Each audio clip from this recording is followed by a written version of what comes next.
পবিত্র ঈদুল আজহার একটি গুরুত্বপূর্ণ অংশ হল পশু কুরবানি। ধর্মীয় ভাবগাম্ভীর্যের মধ্য দিয়ে সারা দেশে উদযাপিত হচ্ছে পবিত্র ঈদুল আজহা। মহান আল্লাহর সন্তুষ্টি লাভের আশায় সামর্থ্যবান মুসলমানেরা ত্যাগের মহিমায় ঈদের নামাজের পর পশু কুরবানি করেন। এবার ঈদে কুরবানি নিয়ে ব্যস্ত সময় পার করছেন শোবিজ তারকারা। কেউ ঢাকায়, আবার কেউ গ্রামে গিয়ে দিচ্ছেন কুরবানি। আবার কোনো কোনো তারকা বিভিন্ন প্রয়োজনে অবস্থান করছেন দেশের বাইরে। ঈদের যদি প্ল্যান বলেন, আমি অলওয়েজ ঘুরতে পছন্দ করি। ঈদের আগের দিন, মানে ঈদের আগের দিনও যে রাতে সারা রাত ঘুরলাম, তার আগের দিনও ঘুরলাম, ঈদের দিনও ঘুরবো।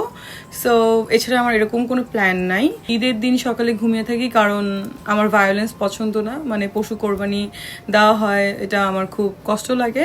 বৈশ্বিক মন্দার কারণে কিছুটা চাপে রয়েছে দেশের গার্মেন্টস মালিকরা। দেশের অন্যতম জনপ্রিয় তারকা অনন্ত জলিল সিনেমার পাশাপাশি যুক্ত আছেন গার্মেন্টস ব্যবসার সঙ্গে। প্রতি বছর বড় পরিসরে কোরবানি দিলেও এবার থাকছে স্বল্প আয়োজন।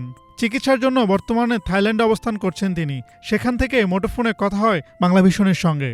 আমরা গরু বেশি কিনি না, এবার 2টা গরু কিনে ওই আমাদের যারা লোকজন আছে, অফিস মানে বাসাতে যারা আছে আমাদের আত্মীয় স্বজন, ওইভাবে করে লিখে দিয়ে আসছি কি করবে আর কি। ওই রাশিয়া ইউক্রেনের যুদ্ধের জন্য গার্মেন্টস এর বিজনেসই একদম ধস নেমে গেছে। ফ্যাক্টরিতে স্যালারি দিয়ে, বোনাস দিয়ে ফ্যাক্টরি ছুটি দিলাম। এই জন্য নিজে আর কি কম খরচ করা। সাধারণ মানুষ যা করে আমরাও তাই করেছি। এবার ওরকম কোনো বেশি টিসি বাজেট দিয়ে।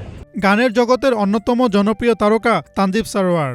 গান নিয়ে শত ব্যস্ততার মাঝেও ঈদ এলে কোরবানি ঘিরে শুরু হয় তার বাড়তি ব্যস্ততা। হাটে গিয়ে পছন্দের গরু কিনে নিজে বসে মাংস প্রস্তুত করে বিলি করেন আত্মীয় ও ছিন্নমূল মানুষের মাঝে। এটা আসলে পারিবারিক একটা ব্যাপার।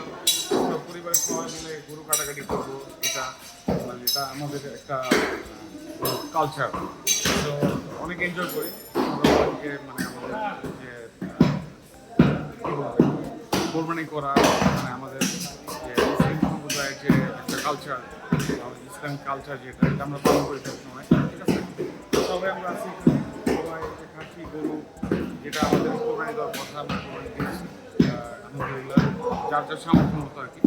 সো এইটা এনজয় করছি। আর গরু কাটাকাটি করতে পছন্দ করি, বা খাসি, মানে আমাদের যেটা ফুড বলেন, যেটা বলেন, এই আর কি। ছোট পর্দার জনপ্রিয় নির্মাতা ও অভিনেতা শরাফ আহমেদ জীবন প্রতি বছর কোরবানি ঈদ এলেই চলে যান নিজ গ্রাম ময়মনসিংহের তারাকান্দাতে। সেখানে পরিবার ও এলাকাবাসীর সঙ্গে করেন ঈদ উদযাপন। এবছরও সেখানেই দিয়েছেন পশু কোরবানি। তো এটা একটা এক ধরনের সামাজিকতা, এক ধরনের ধর্মীয় স্যাটিসফ্যাকশনের জায়গা। এটা তো আসলে লাগবেই। আমি যে খুব একটা এটা মানে আনন্দটা আমি ভাগাভাগি করতে পারি, কিন্তু এই পুরো সিস্টেমটা আবার আমার জন্য একটু মানে একটু কষ্ট লাগে, একটু খারাপ লাগে আর কি। বাট আমি মেনে নিচ্ছি আর কি, যে ওই তো এই আমাদের এখানে অলরেডি শুরু হয়ে গেছে এগুলা।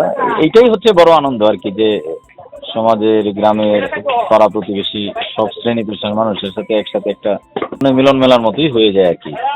মনে হয় যে অ্যাটলিস্ট একটা দিন হলেও আমরা সবাই সবাই সমান। এবার ঈদে 2টি গরু কোরবানি দিয়েছেন অভিনেতা ডিএ তায়েব। একটি নিজ গ্রাম টাঙ্গাইলের মির্জাপুরে, অন্যটি ঢাকায়। 2টি গরুই চিত্রনায়িকা ববির ইজারা নেওয়া পশুর হাট থেকে কিনেছেন বলে জানান তিনি। আমি 2টো গরু কিনেছি। এটা হলো গুলশান 100 ফিটে। এই গরুর হাটে আবার হাট নিয়েছে আমাদের চিত্রনায়িকা ববি। তার একটু বিজনেস তার লোকজন করে। ববি আমাকে বললো তুমি আমার হাট দিয়ে নিবা।